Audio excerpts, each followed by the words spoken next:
Tamaşaçılar, Azərbaycan Kuboku uğrunda yarışların artıq final görüşü start götürmək üzrədir. Komandalar artıq meydana çıxırlar. Xəzərlənkəran və Neftçi komandası.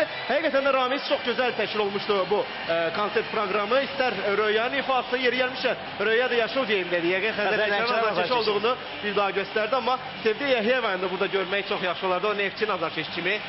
Artıq görüş başlamaq üzrədir. İsmail və Məyələcələr heyətləri məhz futbol yeri gəlmişən arenada demək olar ki 20 mindən artıq tamaşaçı var. Xəzərlənkəran azarkeşləri sağ tərəfdə qapının arxasında. Düşün baş hakimi FIFA referisi gənc yaşında 25 yaşında FIFA referisi adını qazanan Əliyar Ağayevdir və onun köməkçiləri Vaqif Musayev, Namiq Hüseynov, Vüsal Əliyev və İsmail yəqin ki vurğulamağa dəyər. Artıq ikinci dəfədir ki ölkəmizdə belə bir nümunədə istifadə olunur və 6 referi bu görüşü idarə edən tamaşaçılar Vaqif Musayev, Namiq Hüseynov, Vüsal Əliyev, Fariz Yusifov və Orxan Məmmədov bu gün oyunu idarə edəcəklər və bu arada oyuna start verir. Görüş başladı. Hər iki komandaya uğurlar arzuluyuruq və Azərbaycan Kuboku uğrunda yarışların həll edici qarşılaşması.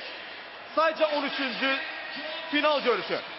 Skarlata kötürməli səhvi oldu. Rəşad Sadiqov sol tərəflə oynayır. Araz Abdullayev gözəl ötürmə. Flavinho. Flavinho irəliləyir. Cərbə meydançasına daxil olur. Araz Abdullayev. Araz Abdullayev. Morales özü qapıya daxil olur. Top deyil. Çox təhlükəli hücum Neftçi tərəfindən və ən real qol vəziyyəti adlandırmaq olar bunu. Gözəl hücum. Həqiqətən də Araz Abdullayevin qapı qarşısına ötürməsi offside yox idi. Canales top qarşı qapıya daxil olmalıydı amma özü daxil oldu qapıya. Şükürov sağ tərəflə oynayır. Boşluq var burada. Abdullayev sağ tərəfdə. Araz Abdullayev artıq zərbə meydançasındadır. Abdullayev və daha bir gücdən zərbə. Neftçi təhlükəli gəlir. Son 2 dəqiqə ərzində həqiqətən də Araz Abdullayev son vaxtların formada olan futbolçusu olduğunu bir daha sübut edir bu hərəkətləri ilə. Həm sağ, həm də sol ayağı ilə çox universal oyuncudur. Bir neçə ölkədə, bir neçə şəhərdə keçiriləcək və bunun üçün də Bakının namizədliyini irəli sürülməsi həqiqətən də çox... İnşallah qalib gələrik bu baxımdan və Avropa çempionatında ölkəmizdə görərik. Uzun ötürmə, Canales topu saxlayır, Niklas Canales!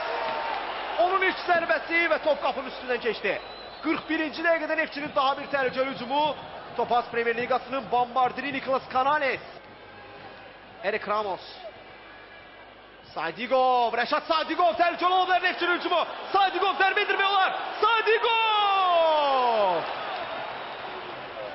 Çox pis zərbə idi bu Sadiqov adına. Belə zərbə yaraşmadı və bu hərəkət mənə Inter-Neftçi oyununu xatırlatdı. Giuseppe Meazza'da.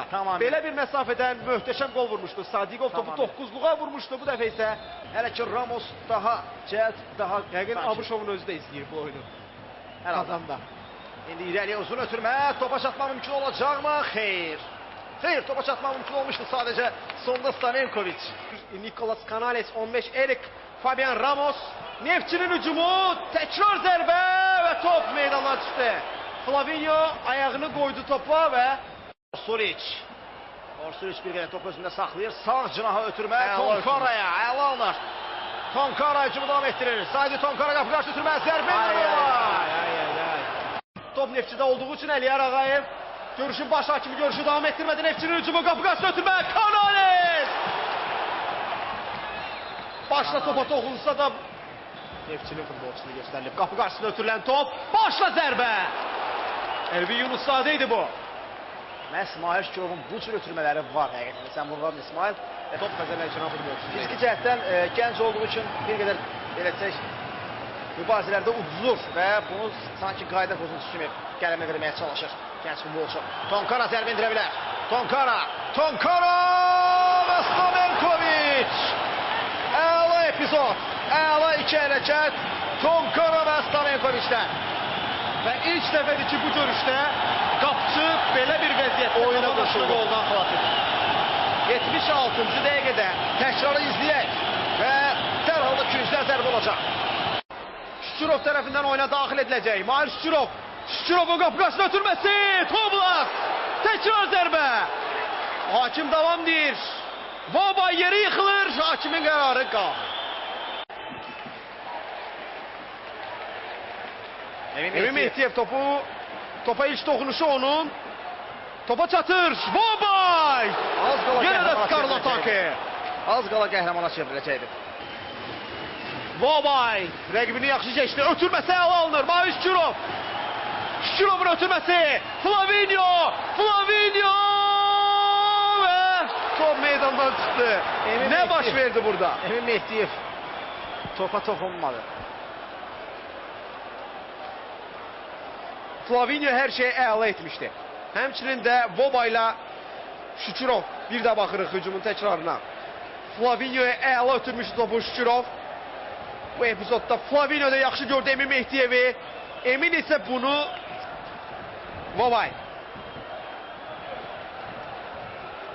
Vobay'dan daha bir ideal ötürmə. Şükürov cərbə məndəsəsinə daxil olub. Şükürov! Qüvvətli, yaxşı zərbə endirmişdi. Effektli zərbə endirmişdi, ancaq top qapıdan keçmədi. Neftçinin təhlükəli vəziyyətləri artmaqdadır, Güc amma toplayaraq irəli atılmışdı. gol yoxdur. Yenə də Vobay Şükürov tandemi sağ tərəfdə mükəmməl alındı. Şükurovun zərbəsi də əla alınmışdı. Top qapıdan aralı keçdi. Uğur Pamuk burada. Nə hücuma qoşula bilir, nə müdafiə olunabilir. Top uzaqlaşdırılır. Əla hərəkətlər, əla hərəkətlər. Vobay mövsümə damğasını vura biləcək bir gol vura bilərdi. Qeydə alınmayacaqdı amma. Qayda pozuntusu qeydə alınmışdı, amma istənilən halda çox əla yerinə yetirmişdi o. Bu zərbə həqiqətən də möhtəşəm alınmışdı. Sənin istədiyin gol olacaqmı? Maraqlı sonrasındadır. Mənim penalti seriyalarım gələcək, ancaq sənin istədiyin gol olacaqmı? Burada məncə heç nə yox idi. Bəli, və bu da vaxt başa çatdı. Təzələnçilər Neftçi qarşılaşmasında 120 dəqiqə ərzində qapılara qol vurulmadı, hörmətli tamaşaçılar. Bu isə deməkdir ki, 13-cü Kubok finalını penalti seriyası həll edəcək. Və indi Dimitrios Sialmas penaltini yerinə yetirəcək. Stamenkovic. Maraqlı. Ehtiyac yox idi bu hərəkətə. Ehtiyac yox idi. Fair play ilə davam edib görüş. Psixoloji gərginlik yaratmaq istəyir Sialmas üçün. Adətən belə epizodları Canizares edirdi Valensiyanın qapısı. Yəqin xatırlayırsan. Bir də Oskar Cordoba var idi sərəfləmsə Beşiktaşda. O da penaltilər üzrə həqiqətən çox yaxşı oyun sərgiliyinə görə Sialmasa bu təsir edəcəkmi? Edir. Saşa Stamenkovic! 1-0 hesap 1-0 olarak kalır ve Azerbaycan sayağı Rex Saşa Stamenkovic tarafından. Samba. Fit seslendi. Bertucci. Bruno Bertucci ve gol! 2-0. Mükemmel yerine getirir penaltini. Ağabalar Ramazanov gənc qapıcı penaltini yerinə yetirir. Ramazanov və gol! Ağabalar Ramazanov Saşa Stamenkovic'in o yersiz hərəkətlərini belə desək geridə qoyub 44 dəfə penalti zərbəsini yerinə yetirir və yekunda 20-19 hesabı ilə Argentina Sunios qalib gəldi. 3-1. Əmir Quliyev və gol! Əmir Quliyev. Mahir Şükürov ve Toni Doblas fit seslendi. Şükürov ve gol! 4-2. Ve Neftçili Kubok'tan bir penaltı ayrı. Radio Tonkara və top qapıdadır. Qapıcının o hərəkətləri mənə çatmır sadəcə. Penaltini dəf etmək. Sadigo ve Toni Doblas fit seslendi. Sadigo ve gol! Neftçi Kubok'un sahibi dönmesi tamaşaçılar. Tebrik edirik Neftçini ve azarkeşlerini 2012-2013 mövsümünün Kubok'unun galibi Neftçi dönmesi tamaşaçılar. 5 dəqiq zərbə. 5-3 hesablı qələbə penalti seriyasında və yenə də Neftçi penalti seriyasında 5-3 hesabı ilə qalib gəlir. Yenə eyni senaryo təkrarlandı. Hörmətli tamaşaçılar, Neftçi Şəmkirlə golsuz bərabərliyə razılaşmışdı 1938-1999 mövsümündə və həmin oyunda da penalti seriyasında 5-3 hesabı qeydə alınmışdı. Bütün penaltiləri.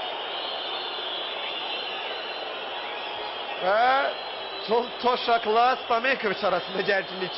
Bəli. Hətta Stamenkovic həqiqətən də düzgün etməmişdi. Topu Dimitrios Sialmasın üzərinə vurmuşdu. 64 yaşlı bu şəxsi də özündən çıxara bildi. Böyük Britaniyalıların xas ümumiyyətlə cəhətdir. Saşa Stamenkoviç gör necə oldu ki 64 yaşlı şəxsi özündən çıxara bildi. Ümumiyyətlə o nəinki 64 yaşlı mütəxəssis, eyni zamanda Türk Azərbaycan komandasının hər halda gözəl oynayırlar və etdiyi o bir qədər anlaşılmaz hərəkətidir. Və indi buna ehtiyac yoxdur. Buna ehtiyac yox idi. Bəli, Neftçi azarkeşləri sevinirlər. Kuboku. Neftçi komandası kazandı.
Azarkeşlər təbii ki, kubokun verilməsi anını səbirsizliklə gözləyirlər. Eləcə də biz. Və gördüyünüz kimi oyundan sonra bir qədər gərginlik davam edir. Və bir qədər sonra mükafatlandırma mərasimi olacaq, hörmətli tamaşaçılar. Kuboku Neftçi və kapitanı Rəşad Sadiqov başı üzərinə qaldıracaq. Futbolçusu Rahid Əmirquliyev. Azərbaycanın Oyunun ən yaxşı oyuncusu oldu. futbolçusu Rahid Əmirquliyev. İndi komandamızın üzvüdür, çox perspektivli oyuncudur, çox istedadlı oyuncudur və Xüsusi mükafat Və təqdim ən əsası olunur kapitan. sizə. bəli. Final oyunun ən yaxşı oyuncusu Lənkəran olmaqla futbolçuları bu isə səhnəyə dəvət olunur. Və bu da həmin o vaciban. Mövsümün Rəşad Sadiqov kuboku qaldırır. Neftçi 2012-2013-cü il mövsümünün Azərbaycan kubokunun qalibi hörmətli tamaşaçılar. Təbrik edirik hər bir Neftçi azarkeşini, Neftçi komandasını. Beşinci dəfə sayca qalib olur Neftçi. Sonuncu dəfə düz 9 il bundan əvvəl kuboku qazanmışdı. Və həmin o vaxtdan bu tərəfə kubok əldə edə bilmirdi. Bu mövsüm isə Neftçi üçün çox uğurlu oldu.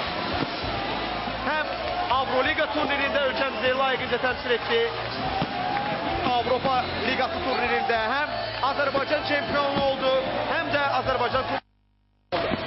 ilin komandası oldu. Və bu gözəl atəşfəşanlıqla da Tofiq Bəhrəmov adlı Respublika stadionundan canlı reportajımızı yekunlaşdıra bilərik. Bəli. Hörmətli tamaşaçılar, təxminən 2 saat yarımlıq bu yayım yekunlaşır.